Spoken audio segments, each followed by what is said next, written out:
Bonsoir à tous. Ce soir, nous allons continuer nos études sur la création. Nous allons voir le deuxième jour de la création. Nous allons découvrir ce que le Seigneur veut nous dire au travers de ces versets, des versets 6 à 8, 3 versets dans Genèse chapitre 1. Nous allons voir que c'est très précis et très complet comme d'habitude. Lisons le texte. Genèse 1, 6 à 8. Dieu dit qu'il y ait une étendue entre les eaux et qu'elle sépare les eaux d'avec les eaux. Et Dieu fit l'étendue, et il sépara les eaux qui sont au-dessous de l'étendue d'avec les eaux qui sont au-dessus de l'étendue. Et cela fut ainsi. Dieu appela l'étendue ciel. Ainsi il y eut un soir, il y eut un matin. Ce fut le second jour. Ce passage de la création est à mettre directement en lien avec un autre verset de la parole de Dieu. Job, chapitre 41, verset 31. Cette version, c'est le verset 22. Il fait bouillir le fond de la mer comme une chaudière, il l'agite comme un vase rempli de parfums. Dire, le lien n'est pas direct, mais on va voir ensemble pourquoi. Le fait de faire bouillir le fond de la mer fait appel à une grande chaleur. Faire bouillir le fond de la mer, on imagine bien que ça fait appel à une très grande chaleur, donc avec de l'eau, c'est le fond de la mer, ça amène de l'évaporation. Tous fait cette expérience, faire bouillir de l'eau, ça s'évapore. Sur Terre, si on imagine que la mer se met à bouillir, chaude, ça va créer des nuages. C'est le principe même du cycle de l'eau, dont Job parle aussi d'ailleurs, et qui nous donne la mise en place des nuages. Et donc de ce que la Bible appelle la voûte céleste. La voûte céleste que l'on retrouve dans Job chapitre 22 verset 14 ou dans Amos chapitre 9 verset 6. Le terme traduit par voûte céleste, agouda. Agouda exprime une épaisseur, quelque chose d'épais, c'est pas une simple toile tendue, c'est quelque chose d'épais, et désigne une courbure d'un cercle ou d'une sphère. Donc, dommage pour ceux qui ont dit que la Bible disait que la Terre était plate, puisque dans le livre de Job, dans le livre d'Amos, il nous est parlé de la courbure sphérique de la Terre. Donc, par le terme agouda. En tout cas, il nous est parlé de cette voûte céleste qui a existé et qui était une voûte nuageuse. En fait, à travers de ce que la Bible nous exprime, donc là, on rentre directement dans le sujet et on va voir au fur et à mesure les explications. Il y eut, lors de ce deuxième jour, une épaisse couche nuageuse qui a entouré toute la terre. Une sorte de manteau nuageux qui empêchait, le soleil n'existait pas encore, mais qui, quand le soleil sera apparu, qui a empêché de voir le soleil directement. C'est-à-dire que vous voyez les effets du soleil, comme quand chez nous, on a un épais manteau nuageux, on voit quand il fait jour, quand il fait nuit. Donc là, c'était la même chose, mais il n'y avait pas de vision du soleil en direct. Donc il y a eu cette épaisse couche nuageuse tout autour de la Terre, qui faisait que la Terre, en fait, elle a presque doublé de volume, là. On va en parler un petit peu après. Non pas dans sa matière, mais à l'extérieur, celui qui aurait vu la Terre de l'extérieur aurait vu une boule plus grosse, une sorte comme un effet de serre.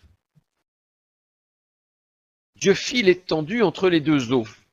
C'est là l'expression. Il y a eu une étendue entre les deux eaux, donc entre les eaux d'en bas, serre, et les eaux d'en haut, cette épaisse couche nuageuse. C'est là facile à comprendre. Et donc l'étendue entre les deux, c'est l'atmosphère. C'est l'atmosphère. Bibliquement, on peut se poser une question, où s'arrête l'atmosphère? Voir des enfants qui me posent la question, l'atmosphère, on comprend ce que c'est. Et quand on commence à comprendre que plus on monte en altitude, moins il y a d'oxygène, etc., à un moment donné, où est la limite? Où est la limite de cette atmosphère? Ça a une certaine importance, très important, mais c'est intéressant en tout cas, de voir que la Bible nous donne une limite de cette atmosphère. Job, chapitre 38, verset 29, il nous est dit « Du sein de qui sort la glace et qui enfante le frima du ciel ?» Pardon. Prima, képhore, qui signifie givre, gelé. Donc ce n'est pas de la glace, c'est vraiment le passage à 0 degré, on va dire, le passage du givre, et qui enfante le frima du ciel, Shamaim. Shamaim, on le verra un peu plus loin, qui littéralement signifie là, les eaux. Le mot ciel ou cieux, pluriel, donc cieux, désigne là, les eaux. Ça, on va le voir un peu après. Si on regarde un peu la structure de notre atmosphère, on a la troposphère qui commence par être tout ce que l'on vit, jusqu'à à peu près 5 km de hauteur, parfois 8 km, jusqu'aux monts les plus élevés des montagnes. Ensuite, on a la stratosphère. Et au niveau de la stratosphère, on a une particularité, c'est que plus on monte, plus la température descend, très basse, hein, puisque ça peut descendre jusqu'à moins 60 degrés quasiment. Et ensuite, on remonte en température jusqu'à la limite de la stratosphère, qui est la limite 0 degré, la limite du givre. En fait, la Bible nous dit que la limite de l'atmosphère, c'est cette ligne-là. C'est ce que nous, on appelle chez nous la stratosphère, et qui inclut la couche d'ozone qui nous protège. Et on va voir que c'est important aussi, cette protection. La Bible va en parler. Donc, la Bible est très précise dans sa description de ce qui s'est passé. C'est-à-dire que la couche nuageuse, en réalité, elle était en dessous de ce niveau-là. Elle était ici, là où on a actuellement la couche d'ozone. Là où on a actuellement la couche d'ozone. On en parlera peut-être après. Il reste quand même des questions. Compris ça? Pourquoi donner le détail d'une deuxième journée de 24 heures? Quel est l'intérêt? Bien sûr, on a la création en 6 jours, etc. Bon, on comprend bien le processus. Et il y a le grand débat, est-ce que ce sont des jours littéraux de 24 heures? Est-ce que ce sont de longues périodes? Nous avons vu dans le premier jour de création que les 24 heures étaient nécessaires à la mise en mouvement de tout le système cosmos, afin de trouver un équilibre dès le départ. On a vu que c'était nécessaire qu'il y ait 24 heures pour que tout tourne en 24 heures, que tout soit équilibré par rapport aux 24 heures. Et maintenant, deuxième jour, pourquoi 24 heures? On va y répondre tout à l'heure. Et la deuxième question, pourquoi Dieu est-il passé par le chauffage de l'eau d'en bas? Dieu aurait pu créer sa parole par le logos, la couche nuageuse. Pourquoi était-il nécessaire de passer par le ou même à la limite, pourquoi est-il nécessaire, mais aussi pourquoi nous donne-t-il l'information au travers de la parole que cette eau a été chauffée? C'est pour, bien sûr, nous permettre de comprendre ce qui s'est passé. Reprenons le texte. Genèse 1, 6 à 8. Dieu dit qu'il y ait une étendue entre les eaux et qu'elle sépare les eaux d'avec les eaux. Et Dieu fit l'étendue et il sépara les eaux qui sont au-dessous de l'étendue d'avec les eaux qui sont au-dessus de l'étendue. Et cela fut ainsi. Dieu appela l'étendue ciel. Ainsi il y eut un soir, il y eut un matin, ce fut le second jour. Un autre passage de la parole de Dieu décrit ce deuxième jour. 2 Pierre 3,5. Un passage qui est un peu compliqué, un peu difficile à comprendre à sa première lecture. Ils veulent ignorer en effet que des cieux existèrent autrefois par la parole de Dieu, ça, il n'y a aucun problème, de même qu'une terre tirée de l'eau est formée au moyen de l'eau. Comment est-ce possible? Qu'est-ce que cela signifie? D'après le texte de 2 Pierre 3,5, la terre, ces moments, je dirais, originels, était une boule d'eau. Parce que le texte grec est très très clair, il signifie bien que la terre, entièrement, a été tirée de l'eau et formée au moyen de l'eau. Ça veut dire que la terre était au départ de l'eau, une boule d'eau. C'est surprenant. Et ça défie en tout cas toutes les théories scientifiques de la formation de l'univers et du système solaire, et en particulier de la planète Terre. De l'eau, on la connaît, H2O. Très important. H2O avec un H, l'hydrogène. Il y a un seul proton. Très important, vous allez voir pourquoi. Et l'oxygène, qui a 8 protons. Enfin, continue, on va pas aller plus loin. Job 41-31, on revient sur notre texte. Il fait bouillir le fond de la mer comme une chaudière, il l'agite comme un vase rempli de parfums. Il fait bouillir. Ratar. Ratar, conjugué à radical ifil, veut dire faire bouillir, pas de problème. Conjugué à l'imparfait, c'est une action passée unique. C'est pas quelque chose de continu, c'est quelque chose qui a eu lieu une fois et qui a été entièrement terminé en une fois. Ce verbe ratar est formé de la racine reishtav, qui veut dire action retenue et arrêtée avant son terme. C'est-à-dire que c'est une action qui a été interrompue par Dieu. Et on va voir pourquoi. Si elle n'avait pas été interrompue, nous ne serions pas là. La lettre het à la fin, symbole de l'existence élémentaire, valeur numérique 8. Le symbole élémentaire de l'existence, c'est l'hydrogène. Il n'a qu'un seul proton, c'est vraiment l'élémentaire de l'élémentaire dans le tableau de Mendeleïev. Et l'oxygène, 8. 8 protons. Dieu agit directement sur les molécules d'eau. L'évaporation d'eau, on a vu tout à l'heure. Le texte de Job, on l'a bien compris, par l'évaporation de l'eau qui a formé cette couche nuageuse. Pourquoi une telle précision? Aujourd'hui, nous savons que la Terre émet un champ magnétique. Ce champ magnétique est équivalent à un champ magnétique généré par un énorme aimant placé à l'intérieur. C'est comme s'il y avait un énorme aimant au milieu de la Terre. Si vous avez déjà vu ces images, on voit une sorte de bouclier invisible protecteur autour de la Terre, un champ magnétique. Je ne parle pas de la gravitation, je parle vraiment d'un champ magnétique. Mais on sait qu'il n'y a pas d'aimant au centre de la Terre. Il n'y a pas un gros aimant placé au centre de la Terre. Alors d'où vient ce champ magnétique? Actuellement, la théorie scientifique nous dit que le champ magnétique est généré par le mouvement d'un fluide à l'intérieur de la planète.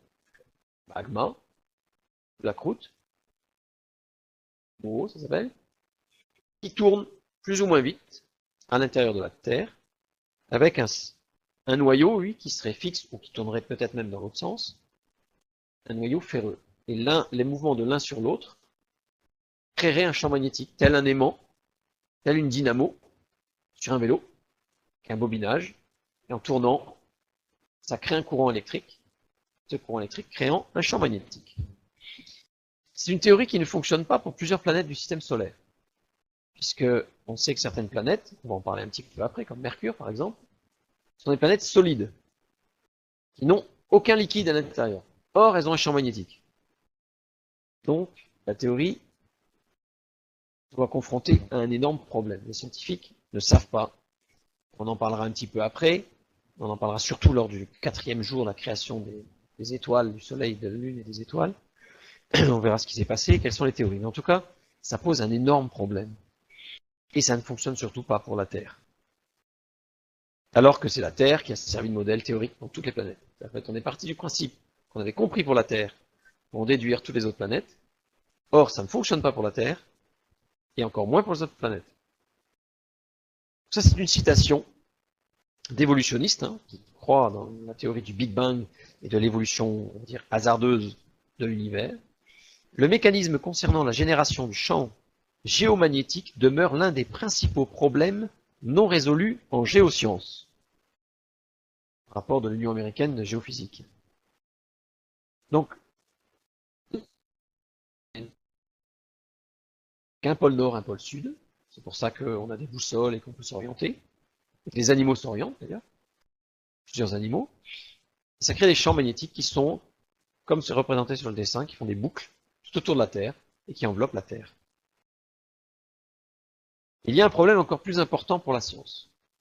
Là, celui-là, il est important, mais il y en a encore un plus important. Notre champ magnétique diminue régulièrement. Il est divisé par 2 tous les 1400 ans. C'est-à-dire que notre champ magnétique, il diminue. Ça, on le sait. On en a des preuves. Il n'y a pas de problème. Donc, en remontant dans le temps, on devrait trouver un champ magnétique 2 fois plus puissant tous les 1400 ans. Dans le temps. Pour être précis, pour avoir l'information exacte, c'est tous les 1465 ans, plus ou moins 166 ans. Pour être précis. On va rester sur 1400 ans. Mais il manque un A, mais il y a une limite donnée par les mesures effectuées sur les coulées de lave. La Terre ne peut pas avoir plus de 10 000 ans. Quand je parle des coulées de lave, je vais parler un petit peu après, mais lorsque la lave coule, c'est liquide, et à un moment donné, quand en refroidissant, la magnétite va s'orienter suivant le champ magnétique terrestre. Plus le champ magnétique est fort, plus la magnétite va s'aligner parfaitement avec le champ magnétique. Moins le champ magnétique est fort, plus on va avoir des magnétites qui vont tendre vers ce champ, mais qui vont être un peu désordonnés. Et on imagine s'il n'y avait pas de champ magnétique, ça irait dans tous les sens. Donc avec toutes les coulées de lave que nous avons retrouvées sur la Terre, eh bien nous savons que le champ magnétique a varié, plus ou moins. On va parler un petit peu, on a même entendu, vous avez certainement entendu parler du fait qu'il y a même des inversions de pôles. Le pôle nord est devenu pôle sud, pôle nord, plusieurs fois. On va voir ce que ça donne au niveau biblique. En tout cas, ça pose un énorme problème, parce que d'après les relevés sur les laves, la Terre ne peut pas avoir plus de 10 000 ans. Puisque la mesure du champ magnétique d'il y a 10 000 ans correspond à ce qui est mesuré dans les laves. Donc elle ne peut pas avoir des millions, des centaines de millions, voire des milliards d'années. Ce n'est pas possible. Il y a un problème de champ magnétique. Une autre citation évolutionniste. Le magnétisme est presque autant un casse-tête qu'au temps de William Gilbert, lorsqu'il rédigea son ouvrage sur le magnétisme, les corps magnétiques et le champ magnétique de la Terre en 1600. Nous sommes au XXIe siècle, et encore aujourd'hui, je dirais presque 4 siècles après les premières observations du champ magnétique, eh bien on ne sait toujours pas. On ne sait toujours pas, malgré toutes les théories qui fleurissent. Ainsi, après 400 ans de recherche, les évolutionnistes ne peuvent comprendre comment la Terre génère son champ magnétique. J'ai fait ces petites parenthèses pour bien comprendre que ce que va nous dire la parole de Dieu est très très précis, et elle va nous dire comment les champs magnétiques ont été créés grâce à ce deuxième jour. Et tout simplement, ils ne peuvent pas donner la genèse du champ magnétique parce que la Terre a été créée d'une manière très particulière par Dieu. La Bible donne l'explication de l'origine du champ magnétique terrestre. 2 Pierre 3,5, et c'est là l'explication. Ils veulent ignorer en effet que des cieux existèrent autrefois par la parole de Dieu, de même qu'une terre tirée de l'eau est formée au moyen de l'eau.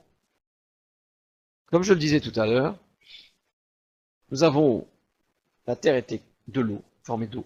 Donc cette molécule d'eau, c'est H2O, donc ça veut dire que c'est 2 atomes d'hydrogène et un atome d'oxygène. Et cette molécule d'eau, elle a un moment magnétique. C'est quoi? C'est une grandeur vectorielle qui permet de mesurer l'intensité d'une source magnétique. L'oxygène a un moment magnétique très très faible. Pourquoi? Parce qu'il a 8 protons qui ont des spins, c'est-à-dire qui ont on va dire un mouvement rotatif simplifié, qui s'annulent. Ils sont 8, donc 2 par 2, ils sont opposés, donc ils s'annulent. Par contre, l'hydrogène, il n'a qu'un seul proton. Donc lui, il est très fort. Car le proton est seul et les deux atomes sont éloignés l'un de l'autre à la structure atomique de la molécule d'eau. 120 degrés, donc ils ne s'interfèrent pas. Ça rentre dans le détail, hein. Mais c'est important. Et les 10 électrons de la molécule d'eau s'annulent 2 à 2. Les électrons des atomes d'hydrogène et atomes d'oxygène s'annulent. Résultat, il reste un champ fort dû à l'hydrogène. Voilà, représenté ici. Le logos, dont on a parlé lors des deux dernières études, le logos a agi sur les molécules d'eau pour aligner les spins de tous les atomes d'hydrogène, c'est-à-dire aligner les champs magnétiques. Quand vous avez de l'eau dans une casserole, il ne se passe rien. Si vous mettez de l'eau dans un four micro-ondes, par exemple, le micro-ondes, qu'est-ce qu'il va faire? Il va orienter les molécules d'eau dans un sens, tout aligné, et on va dire une fraction de seconde. Après, il va les orienter dans l'autre sens. Puis à nouveau, dans le premier sens, et ainsi de suite, ainsi de suite. Résultat, les molécules d'eau, elles font demi-tour sur elles-mêmes en permanence, elles se frottent l'une à l'autre, et elles s'échauffent l'une l'autre, et c'est ainsi que s'échauffent. C'est pour ça, en simplifiant, que quand vous avez quelque chose qui ne contient pas d'eau, dans un four micro-ondes, ça ne chauffe pas. C'est là qu'on reconnaît la bonne porcelaine, par exemple. Vous la mettez dans un four micro-ondes, la porcelaine reste froide, alors que l'eau chauffe. Si vous avez un aliment sec que vous mettez dans un micro-ondes, il ne peut pas chauffer. Puisque le micro-ondes joue sur l'orientation magnétique de la molécule d'eau. Donc j'ai représenté un plus, un moins, parce qu'en fait, du coup, la molécule d'eau, elle est électriquement orientée. Et le fait d'avoir des spins et d'orienter tous les spins, eh bien on va créer un champ unique global, un champ magnétique unique global. En prenant la masse de la Terre et en prenant l'hypothèse biblique que tout était de l'eau, l'aliment de tous les spins crée un champ magnétique, c'est ce que nous avons vu. On imagine que la Terre était entièrement une boule d'eau et qu'à un moment donné, Dieu a orienté toutes les molécules d'eau dans le même sens. Qu'est-ce qui se passe? À partir du moment où tout est orienté, on obtient un champ 12 fois supérieur au champ actuel. Le champ magnétique engendre un courant électrique. Le champ magnétique va engendrer un courant électrique. Il fait 6 milliards d'ampères. Donc on peut le calculer puisqu'on connaît la masse de la Terre. Imaginez, pour ceux qui connaissent l'électricité, 6 milliards d'ampères. C'est énorme. C'est énorme. Le courant électrique entretient le champ électrique, même si les spins ne sont plus alignés. C'est-à-dire qu'en fait, à partir du moment où on a créé ce courant électrique, eh bien, il va entretenir le champ magnétique. C'est comme si on avait amorcé un système, en fait. Comme si on avait amorcé un système. Ce système, en fait, il s'entretient. Mais il ralentit. D'où les mesures qui montrent que le champ magnétique terrestre, il décroît. Or, l'eau est conductrice, mais uniquement à haute température. C'est-à-dire que pour que ça ce soit possible, il fallait que l'eau soit chaude. D'où la nécessité dans Job d'avoir Dieu qui fait bouillir l'eau des fonds des mers. Sinon, c'est bien que l'eau n'est pas franchement conductrice. C'est mieux comme conducteur. Plus l'eau est chaude, plus elle conduit. Et à une certaine température, elle conduit même très très bien. Job 41-31, que nous venons de dire, il fait bouillir le fond de la mer comme une chaudière, il l'agite comme un vase rempli de parfums. Sachant que le champ magnétique est divisé par 2 tous les 1465 ans, plus ou moins 166 ans, ce que nous avons vu tout à l'heure, il y a 6000 ans, son champ magnétique était environ 12 fois supérieur. C'est-à-dire qu'on se rend compte que si on prend l'hypothèse biblique, ce n'est pas une hypothèse, c'est une réalité, mais si on prend la réalité biblique, et qu'on l'applique en faisant des calculs tels qu'on sait les faire aujourd'hui, eh bien on retombe sur nos pieds, entre guillemets. C'est-à-dire qu'en fait, on réalise que puisque tous les 1400 ans, le champ magnétique est divisé par 2, eh bien on retrouve le champ magnétique qu'il devait y avoir au moment de la création, il y a 6000 ans. Mais pourquoi l'eau? Alors que la Terre est constituée de matériaux conducteurs. Puisque la Terre est constituée de fer, 80 à 85% du noyau de la Terre, c'est du fer. Du nickel, 5%. Ensuite, du soufre, on n'en est pas sûr. Peut-être un peu de soufre, peut-être un peu de silicium. Et d'autres éléments, mais en poussière, sans importance. En tout cas, l'essentiel, 90% sont des métaux.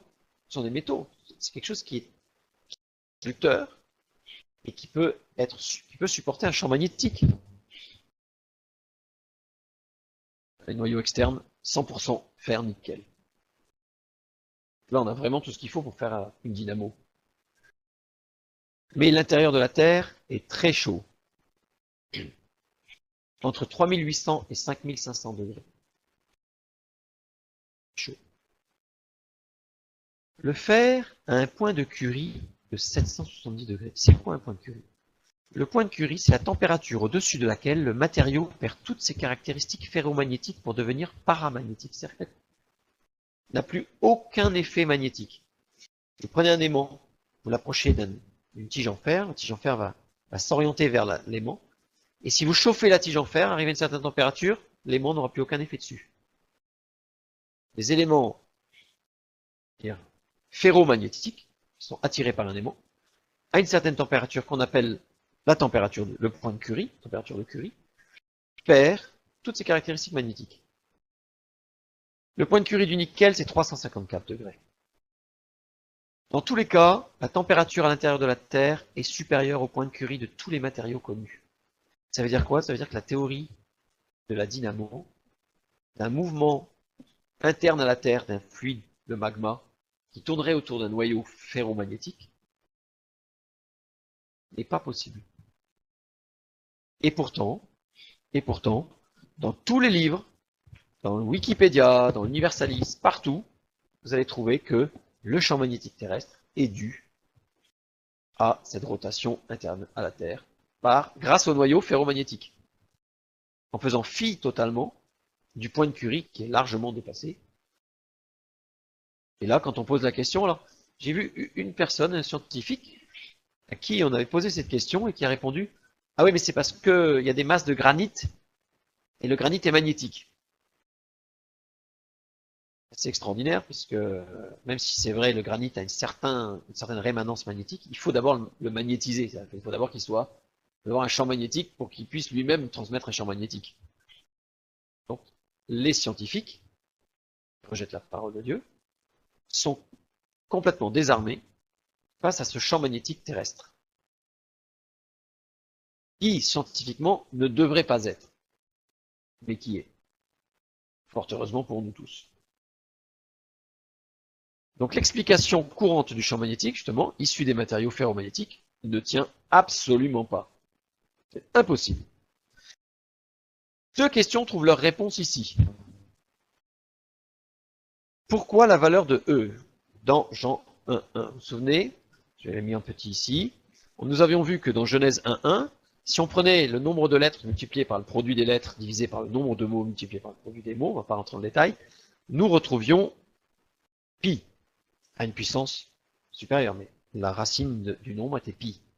Et dans Jean 1.1, nous avions vu que pi, c'était extrêmement important et indispensable, puisque c'était ce qui allait déterminer le premier jour de la création, tous les mouvements rotatoires, tout ce qui est rotation, tout ce qui est circulaire, tout ce qui est elliptique, qui est spirale, etc. Nous avons vu ça la dernière fois, c'est pi.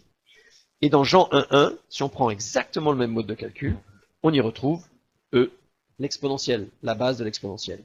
Pourquoi? Eh bien parce qu'en fait, pas dans le bon ordre, mais c'est parce qu'en fait, toutes les lois de la thermodynamique qui vont gérer le deuxième jour de la création, donc la création du courant, élévation de la température, création du courant, création du champ magnétique, maintien du champ magnétique, tout ça sont gérés par des lois exponentielles E.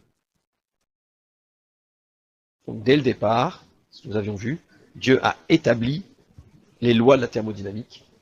Et donc c'est pour ça, la dernière fois nous n'avions pas vu pourquoi dans Jean 1.1, il était important que ce soit E, c'est parce que Dieu nous montre bien qu'il a tout établi et que tout est selon les règles qu'il a déterminées. Et la deuxième question qu'on va se poser, c'est pourquoi la génération du champ magnétique terrestre s'inscrit-il dans la deuxième journée de 24 heures de la création et non pas une période plus ou moins longue? Pourquoi c'était important que ça fasse que 24 heures? Les lois de la thermodynamique, je reviens parce qu'il y a un petit souci dans le diaporama, donc créées en Genèse 1, 2 et 3, utilisées pour la génération du champ magnétique, sont régies par des formules exponentielles, dont la base mathématique est E, justement. Et donc la deuxième question, la journée de 24 heures. La génération du courant induit par le champ magnétique est proportionnelle au temps de magnétisation du support. C'est-à-dire que le courant électrique de 6 milliards d'ampères qui a parcouru la Terre, si elle avait parcouru la Terre pendant plus de 24 heures, la Terre aurait été beaucoup trop chargée magnétiquement, et à ce moment-là, la vie n'aurait pas été possible. On va voir qu'il y a une autre raison pour laquelle c'était 24 heures, qui rejoint celle-là, mais qui va compléter celle-ci. Donc déjà, on peut voir qu'il n'était pas possible que ce soit une période indéterminée, très longue, parce que certains pensent que les jours de la création représentent des périodes. Et on voit, par des simples calculs mathématiques, ou thermodynamiques simples, que c'est pas possible. Plus de 24 heures, et c'était plus possible. On continue. Donc des relevés ont montré que le champ magnétique terrestre s'est plusieurs fois inversé, ce que on en a parlé tout à l'heure. Donc les relevés, c'est dont on a parlé, les coulées de lave avec la magnétite, qui s'oriente suivant le champ magnétique terrestre. Et en refroidissant, la magnétite se fige avec l'orientation initiale, donc ça permet de voir ce qui se passe. Mais en plus de l'intensité, en fonction de l'orientation, on retrouve le sens. Or, dans les coulées de lave, on a des coulées de lave où on a le sens inverse, ce qui signifie que le champ magnétique s'est inversé.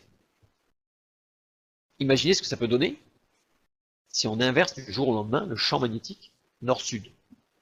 C'est colossal. Quand, bibliquement, y a-t-il eu une action volcanique très importante? Une seule période correspond à cela, le déluge. Le déluge. Évolution, alors. On va tracer une courbe qui est estimée correspondre, c'est une estimation, on ne peut pas avoir des valeurs précises, à l'évolution de l'intensité du champ magnétique terrestre.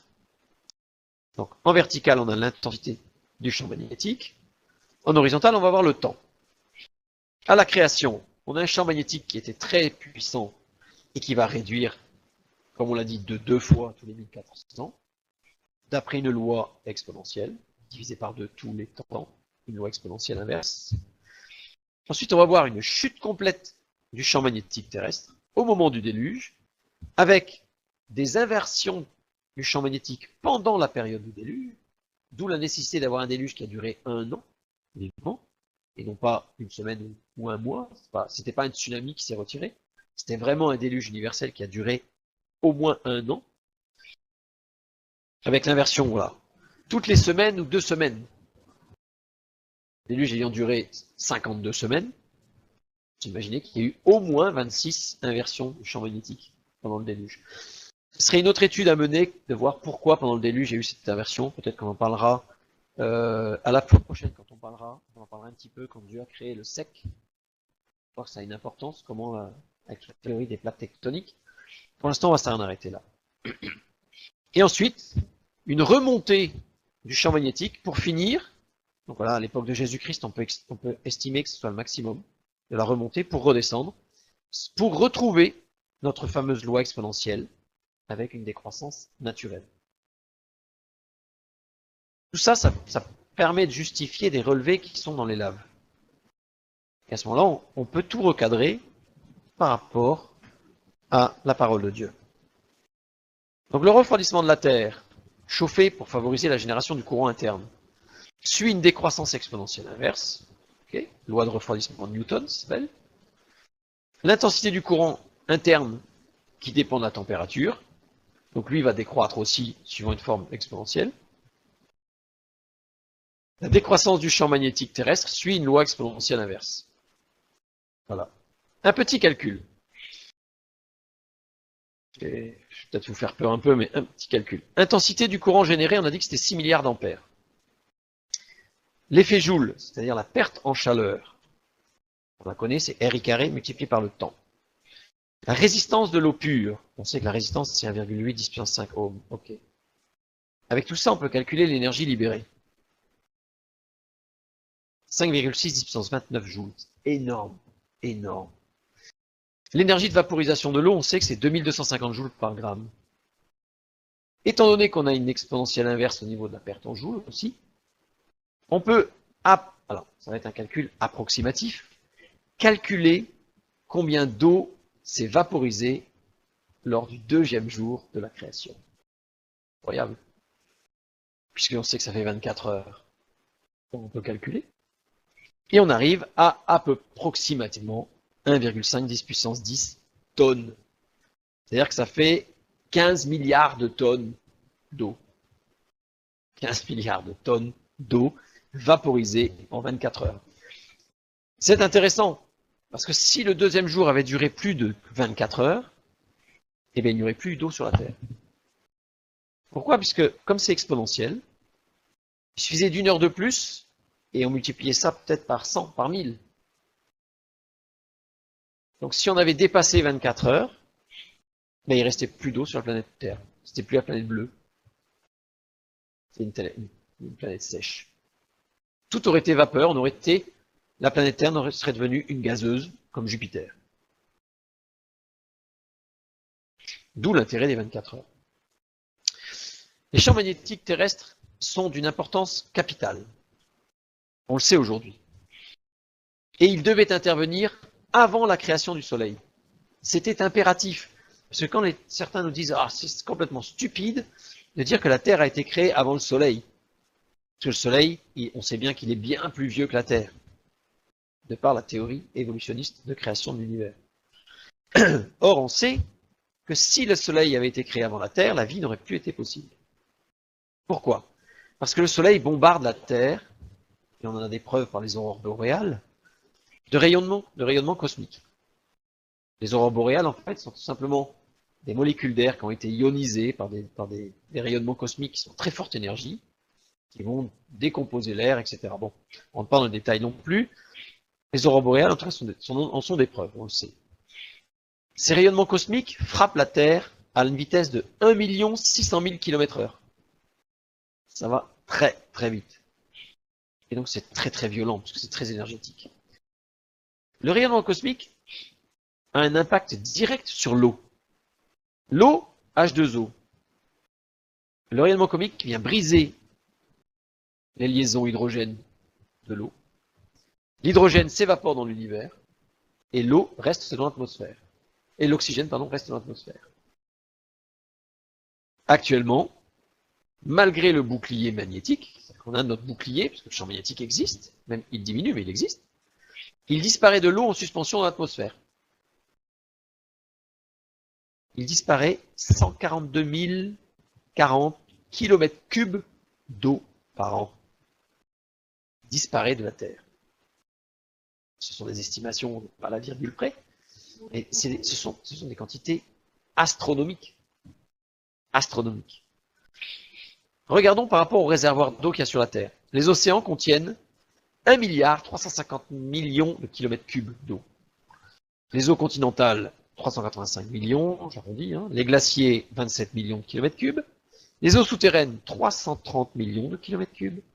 Les mers intérieures, 105 000 kilomètres cubes. Les lacs d'eau douce, 105 000 aussi. L'humidité du sol, 70 000. Les rivières et les fleuves, 1700. L'atmosphère, 13 000 km3. La biosphère, c'est des êtres vivants qui contiennent de l'eau, comme nous, on contient 80% d'eau, fait 1100 km3 d'eau. Total, 2 milliards de km3 d'eau. Ça veut dire que en 14 736 ans, il n'y a plus d'eau sur Terre. Petit calcul intéressant permet de montrer que si la Terre elle est vieille de 100 millions d'années, 1 milliard d'années, 2 milliards d'années, ça fait bien longtemps qu'il n'y aurait plus d'eau sur Terre. La Terre ne peut pas être plus vieille que 6 à 10 000 ans. Ouais. Ah oui, c'est actuellement les réservoirs d'eau sur Terre. Tout à fait. Donc ça veut dire qu'à la limite, dans 14 000 ans. Si on fait un calcul rétrospectif, on va retrouver peut-être 20 000 ans. Bref, on n'a pas des centaines de milliers d'années. Centaines de millions d'années. La Terre ne peut pas être plus âgée que 10, 15 000 ans. Sinon, il n'y aurait plus d'eau sur Terre. Il y a beaucoup d'éléments qui vont quand même dans le même sens, malgré ce que veulent dire et penser les scientifiques. On continue. Donc le champ magnétique terrestre, on a vu que c'était d'une importance capitale, on vient de le voir. On a vu que le Soleil bombarde la Terre de rayonnement cosmique, ok. Et ces rayonnements cosmiques, non seulement ils désagrègent l'eau, malgré le bouclier. Donc imaginez s'il n'y a pas de bouclier. C'est-à-dire que si la Terre avait existé, si le Soleil avait existé avant la Terre, au moment de la création de la Terre, bah, tout était brûlé. Et il n'y avait plus d'eau, dès le départ. Donc pour qu'on puisse avoir une planète bleue, il fallait que la Terre soit créée avant le Soleil. On le sait aujourd'hui. On ne le reconnaît pas. Parce que le reconnaître, ce serait reconnaître que la parole de Dieu dit vrai. Mais on le sait. Mais on le sait. Ici, nous avons donc ce rayonnement cosmique. Une petite vidéo pour montrer un petit peu le Soleil qui vient sur ce rayonnement magnétique, qui va venir écraser le rayonnement magnétique, qui va venir le bombarder, littéralement. Donc ici, on a, voilà, alors, hop, Ici, on revient. Voilà. Pour montrer un petit peu ce qui se passe. Un bombardement, donc c'est écrasé complètement à ce niveau-ci, hein, à l'entrée, puisque c'est vraiment un bombardement énorme. Ici, on a les aurores boréales qui se fournissent ici, puisque il y a une déviation, mais ici, ça vient quand même frapper le pôle nord, pôle sud, par le haut, par le bas. C'est pour ça que nous avons des aurores boréales au niveau du grand nord et grand sud. Et on a notre bouclier protecteur, qu'on appelle la magnétosphère, qui entoure la Terre de ce côté-là.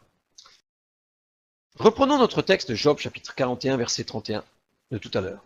Il fait bouillir le fond de la mer comme une chaudière, il l'agite comme un vase rempli de parfums. On a compris pourquoi Dieu a fait cela.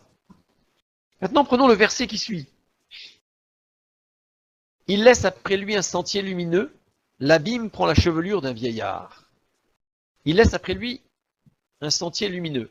C'est-à-dire que sous le vent solaire, on a toute une traînée magnétique de la Terre, que l'on peut voir, et l'abîme prend la chevelure d'un vieillard, c'est-à-dire qu'en fait, ça fait comme des lignes de champs qui vont aller fuyant la Terre dans l'axe du Soleil.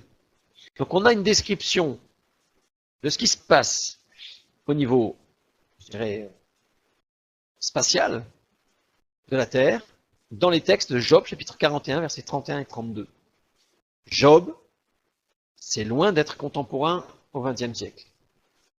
Forcément, Dieu a inspiré Job. Job est un livre extraordinaire d'un point de vue pour la création. Il y a eu des révélations extraordinaires qui nous permettent de vraiment comprendre. Donc, le livre de Job exprime de façon, comme je l'ai dit à chaque fois, suffisamment claire pour que nous, aujourd'hui, on le comprenne, et suffisamment littéraire pour que toute personne de tout âge n'ait pas besoin d'être un scientifique hors norme pour comprendre le texte biblique. On peut le comprendre d'un point de vue poétique, en tout cas, ça a aussi un sens extrêmement précis d'un point de vue pragmatique, scientifique. Le verset suivant encore. Sur la terre, nul n'est son maître. Il a été créé pour ne rien craindre. Il s'agit bien d'un bouclier qui nous permet à nous de vivre sur terre sans rien craindre. Parce qu'en fait, il nous protège. Il nous protège des rayonnements cosmiques, mais il nous protège aussi des poussières cosmiques. Il nous protège aussi au niveau... Donc là, on a l'atmosphère, cette étendue entre les eaux d'en haut et les eaux d'en bas, plus le champ magnétique qui va nous protéger des météorites, régulièrement, qui viennent s'écraser sur Terre, mais en fait, qui explosent avant même. Ce n'est plus qu'une poussière fine qui tombe sur Terre. Il faut vraiment que ce soit quelque chose d'énorme pour que ça finisse par percer ce bouclier. Donc Dieu créa premièrement l'eau pour en former la terre. Genèse 1:1. Nous lisons, au commencement Dieu créa les cieux et la terre, mais les cieux, Shamaïm, là, la même ou amas des eaux, là il y a l'amas des eaux, la même où il y a l'amas des eaux. Dieu a créé l'eau. Les premières créations de Dieu, c'est l'eau. Donc toute cette image, d'ailleurs par la suite dans le Nouveau Testament, de cette utilisation de l'eau, transformant en vin, etc. Ça part vraiment d'une base très très profonde, puisque tout a été formé à partir de l'eau. Tout a été tiré de l'eau. Chaque planète a été tirée de l'eau. Ce n'est pas que la Terre. Et là, c'est vraiment intéressant. Les scientifiques affirment que l'eau de la Terre vient des comètes. Parce qu'en fait, il faut quand même justifier d'où vient cette eau sur Terre. Parce qu'on est quand même la seule planète à avoir de l'eau. Donc ils disent qu'elle vient des comètes. Le problème, c'est que l'eau des comètes contient beaucoup plus de deutérium. Le deutérium, c'est un isotope de l'hydrogène. On en parlera un petit peu, je pense, lors de la prochaine méditation sur la création de la sèche. En tout cas, l'eau des comètes contient beaucoup de deutérium. Or, l'eau sur Terre en contient très très peu, et même sur Terre, il y en a extrêmement peu. Donc si l'eau sur Terre venait des comètes, on aurait beaucoup de deutérium sur Terre. On n'en a pas. Donc on voit bien qu'il n'y a pas un seul point qui tient dans la théorie évolutionniste de la création hasardeuse de notre système solaire et de l'univers. Continuons, allons plus loin. D'après la théorie du Big Bang, notre planète devrait contenir très peu d'eau. Prenons une citation évolutionniste. Il y a une chose sur laquelle la plupart des géochimistes et astronomes sont d'accord. Le garde-manger céleste est actuellement dépourvu de l'ingrédient clé de la recette de la Terre. Garde-manger céleste, puisque, a priori, c'était poussière interstellaire, c'est de l'univers que vient la Terre. Or, ce dont est fait la Terre, l'eau, est absent dans l'univers. Problème. Il y a un problème. Revenons à la création de toutes les planètes à partir de l'eau. Pour la plupart des planètes du système solaire, nous connaissons la masse. On peut les calculer en fonction de paramètres gravitationnels, etc. Donc, en prenant les données bibliques, si on connaît sa masse, on connaît la quantité d'eau initiale. Si on connaît la quantité d'eau initiale, on peut calculer, comme on l'a fait pour la Terre, l'orientation unidirectionnelle des atomes d'hydrogène. Donc, on peut connaître le champ magnétique. On connaît la conductivité du noyau, donc la vitesse d'affaiblissement du courant électrique induit par le champ magnétique. Donc en déduire l'affaiblissement du champ magnétique. Plus le noyau est gros, et moins le champ magnétique décline rapidement. Au fur et à mesure que les astronomes mesurent les champs magnétiques des planètes, en envoyant des sondes, différentes sondes, qui vont au-dessus des planètes, qui font le tour, soit autour, soit qui passent à côté, ils confirment la parole de Dieu. Les champs magnétiques sont conformes aux données bibliques et détruisent la théorie de l'univers plus vieux que 6000 ans. Prenons quelques exemples. On va prendre la planète Mercure. Mercure, c'est la première des 4 planètes terrestres. Terrestre, pourquoi? Alors 4, les autres c'est Vénus, Terre et Mars. Terrestre, parce qu'il possède un sol solide contrairement aux planètes gazeuses. Jupiter, Saturne. Il ne faut pas se poser dessus sur Jupiter, Saturne. Alors, information par rapport à l'image, j'espère qu'il n'y ait pas d'incompréhension. Nous n'avons pas d'image de toute la surface de la planète. Nous avons des images de la planète reconstituées par différentes sondes qui ont pu faire le tour et qui ont pris des photos. Et la zone ici, qui paraît être une traînée de sable, là, en fait, c'est une zone où nous n'avons pas d'image. C'est pas ce qu'il y a dessus, c'est pour ça qu'il n'y a rien. On pourrait supposer que là, il y a eu un piste d'atterrissage, là. Non, rien du tout. C'est juste parce qu'on n'a pas d'image. Donc Mercure est juste un peu plus grosse que la Lune. Planète. Il y règne des températures extrêmes. 430 degrés Celsius le jour, moins 130 degrés la nuit. Sachant que la périodicité n'est pas de 24 heures, elle est beaucoup plus, nettement supérieure. Donc ça tourne beaucoup plus lentement. Donc il y a plus d'exposition au soleil et moins la nuit. Elle possède de nombreux cratères. Elle est très dense. Les scientifiques pensent que son noyau de fer occupe 40% de son volume. Ça donne ça, 40% de son volume. Je pense que le noyau, en fait, il est très très gros. Et en fer.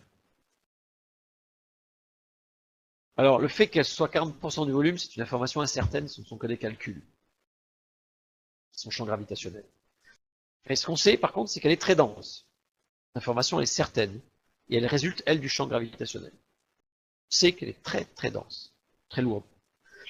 Et elle possède un champ magnétique. Ce qui est scientifiquement impossible. Puisque, comme je l'ai dit tout à l'heure, elle n'a pas de liquide. Elle est trop dense. Pour être aussi dense, elle est forcément solide. Si elle est solide, elle n'a pas de circulation liquide.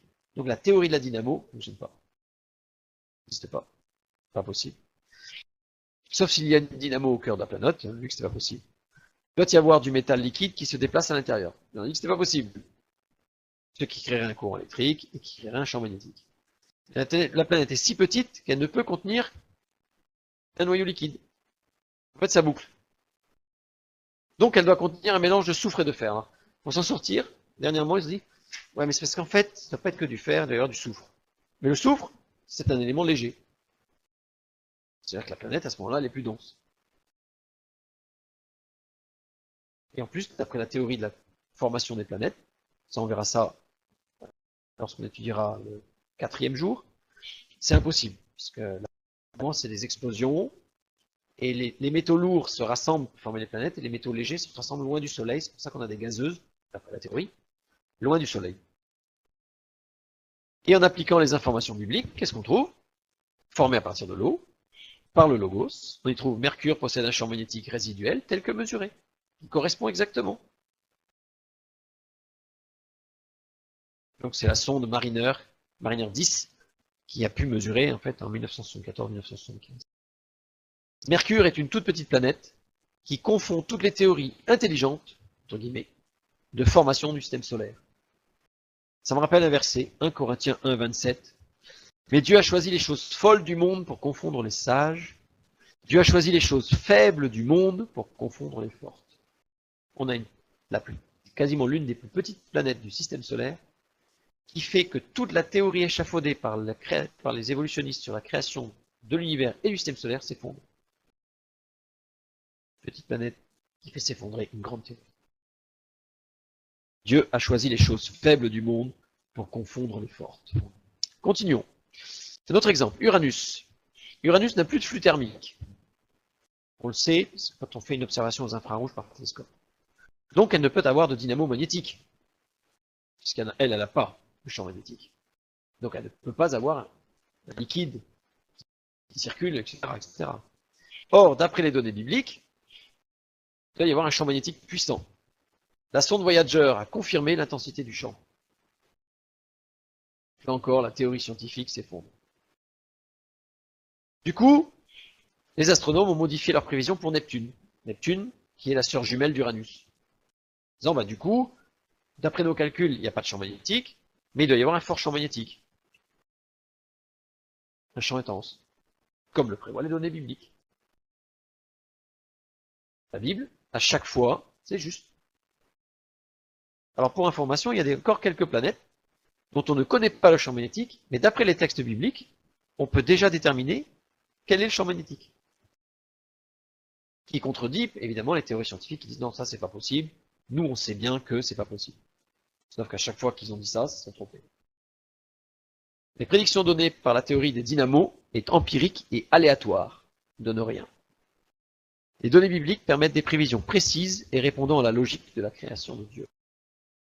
Un dernier problème se pose pour les scientifiques. Bon, il y en a plein, mais ce dernier, parce que sinon on est là jusqu'à demain. La Lune.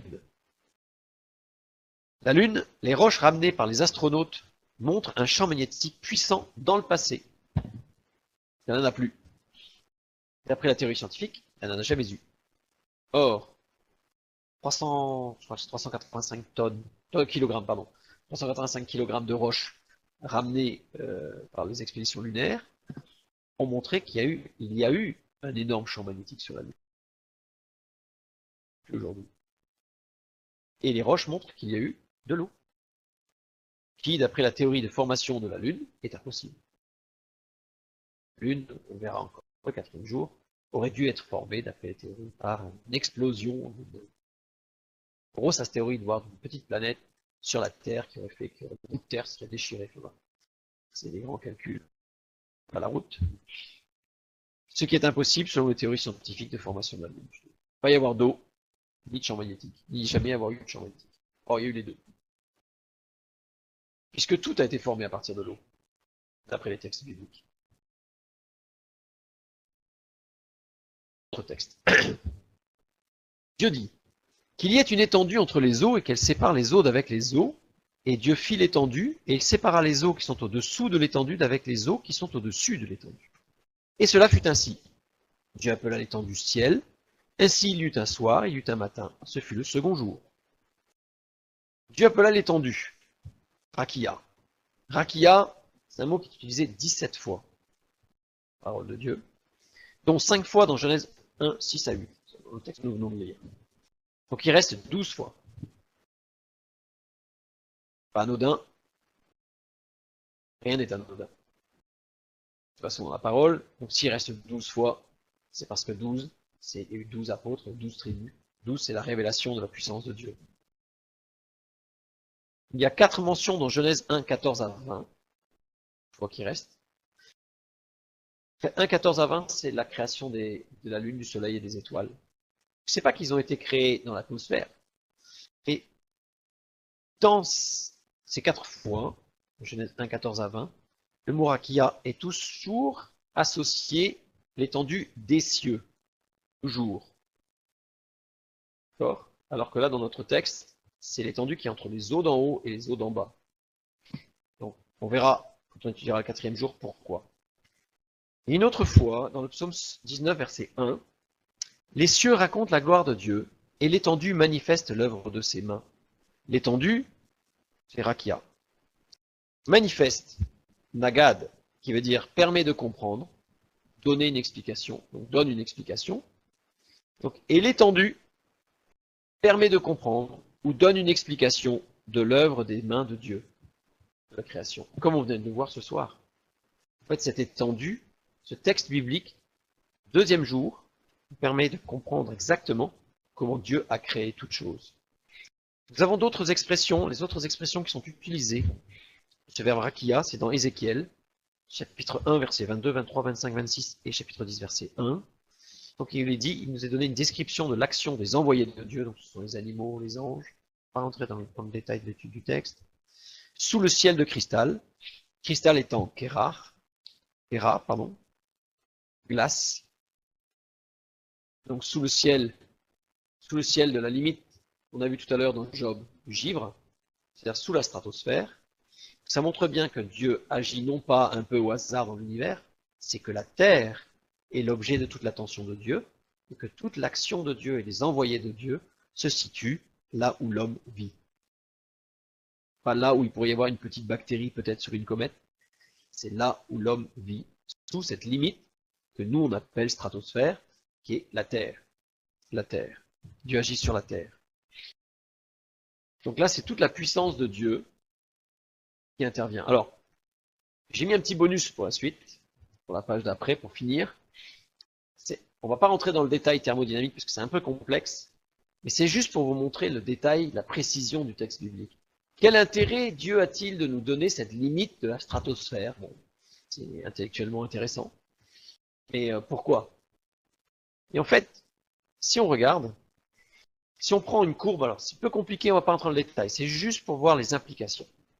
Si on prend la courbe du changement d'échangement de la température, qui va être en rouge, et du point de rosée, la ligne verte de l'atmosphère par réchauffement diurne près du sol et refroidissement d'altitude, peu importe.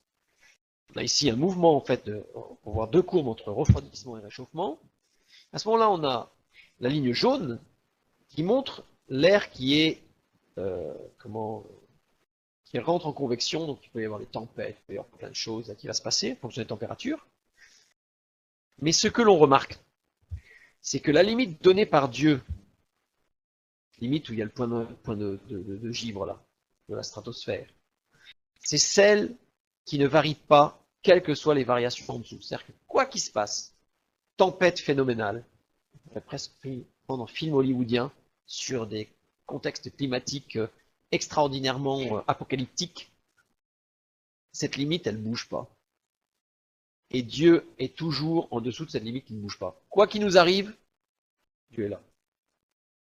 Quoi qu'il puisse nous arriver, quels que soient les paramètres qui peuvent être atroces, tempête, etc., froid, chaud, Dieu est là. Il a une limite au-delà de laquelle rien ne se passe, et lui, il agit. C'est son œil qui est posé sous cette limite. Il a l'œil sur chacun, quoi qu'il arrive.